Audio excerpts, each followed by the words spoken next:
Hi friends, ಇವತ್ತು ಮತ್ತೆ ಉಜ್ನಿಪುರ ಕೆಲಸ ಕೊಟ್ಟಿದೀವಿ.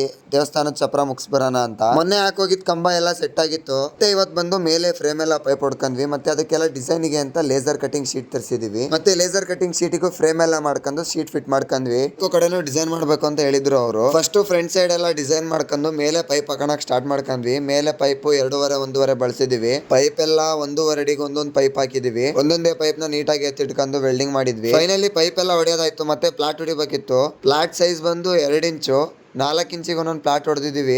ಮೇಲ್ ಹಾಕಿರೋ ಗೆರೆ ಕೆಳಗ್ ಬೀಳ್ಬಾರ್ದು. ಫೈನಲಿ ಪ್ಲಾಟ್ ಎಲ್ಲ ಹೊಡೆದ್ ಮುಗಿಸೋ ಅಷ್ಟರಲ್ಲಿ ರಾತ್ರಿ ಆಯ್ತು. ಫಸ್ಟಿಗೆ ಫ್ರಂಟ್ ಸೈಡ್ ಅಷ್ಟೇ ಡಿಸೈನ್ ಮಾಡಿದ್ದೆ. ಮತ್ತೆ ಆ ಕಡೆ ಡಿಸೈನ್ ಮಾಡ್ಬೇಕಿತ್ತು. ಅದನ್ನು ಮಾಡಿ ಮುಗಿಸಿದೆ. ಎಲ್ಲ ಮುಗಿಸೋ ಅಷ್ಟರಲ್ಲಿ ರಾತ್ರಿ 9 ಗಂಟೆ ಆಯ್ತು. ಸುತ್ತಲೂ ಹೂ ಹಾಕಕ್ಕೆ ಅಂತ ಮತ್ತೆ ಎಸ್ಕೊಂಡಿ ಇಟ್ವಿ. ನಮ್ ಕೆಲಸ ಎಲ್ಲ ಮುಗಿಸ್ ಬಂದ್ವಿ. ಮತ್ತೆ ಅವರು ಬಣ್ಣ ತಂದು ಬಣ್ಣ ಎಲ್ಲ ಹೊಡ್ಸಿದ್ರು ರಾತ್ರಿ. ಬೆಳಗ್ಗೆ ಹೋಗಿ ನೋಡೋ ಅಷ್ಟರಲ್ಲಿ ಹಿಂಗಾಗಿತ್ತು. ಚಪ್ರ ಸೈಜ್ ಬಂದು 11 ಮತ್ತೆ ಅಗಲ 21. ಚಪ್ರ ಹೇಗಾಗಿದೆ ಅಂತ ಕಮೆಂಟ್ ಮಾಡಿ. ಓಕೆ ಫ್ರೆಂಡ್ಸ್, ಕೆಲಸ ಇಷ್ಟ ಆಗಿದ್ರೆ ಲೈಕ್ ಮಾಡಿ, ಶೇರ್ ಮಾಡಿ, ಫಾಲೋ ಮಾಡಿ. ಮತ್ತೆ ಸಿಗೋಣ ಮುಂದಿನ ವಿಡಿಯೋದಲ್ಲಿ. ಬಾಯ್.